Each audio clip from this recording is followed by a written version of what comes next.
1974 இந்திரா காந்தியும் ஸ்ரீமாவோ பண்டாரநாயக்கவும் இணைஞ்சு ஒரு முக்கியமான ஒரு அக்ரிமெண்ட் சைன் பண்றாங்க. அதுதான் கச்சத்தீவு தொடர்பான அக்ரிமெண்ட். ஆனா அதே வருஷம் கச்சத்தீவை விட இன்னொரு முக்கியமான அக்ரிமெண்ட் சைன் பண்ணியிருக்காங்க.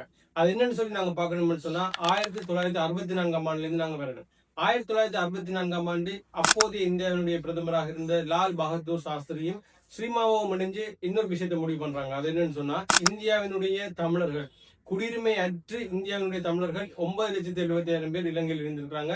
அதுல 5,20,000 பேருக்கு குடியுரிமை வழங்கப்பட்டிருக்குது. மிச்சம் இருந்த நபர்கள்ல 3 லட்சம் பேர் இந்தியாவுக்கு திரும்ப அனுப்பப்பட்டிருக்காங்க. மிச்சம் இருந்த 1,50,000 பேரை அப்படியே கைவிட்டாங்க. அப்படி இந்திய அரசாங்கமானது கைவிட்ட அந்த 1,50,000 பேருக்கு ஸ்ரீமாவும் இந்திரா காந்தி இணைஞ்சு 1974 ஒரு முடிவுக்கு வராங்க. அது என்னன்னு சொன்னா 75,000 பேர், அதாவது அந்த 1,50,000 பேர்ல 75,000 பேருக்கு குடியுரிமை வழங்கப்பட வேண்டும் சொல்லி மிச்சம் இருக்கிற 75,000 பேர் இந்தியாவுக்கு திரும்ப அனுப்பப்பட வேண்டும் சொல்லி அந்த அக்ரிமெண்ட் ஆனது 1974 ஸ்ரீமாவோ பண்டாரநாயக்கவும் இந்திரா காந்தியும் இணைஞ்சு எழுதுறாங்க.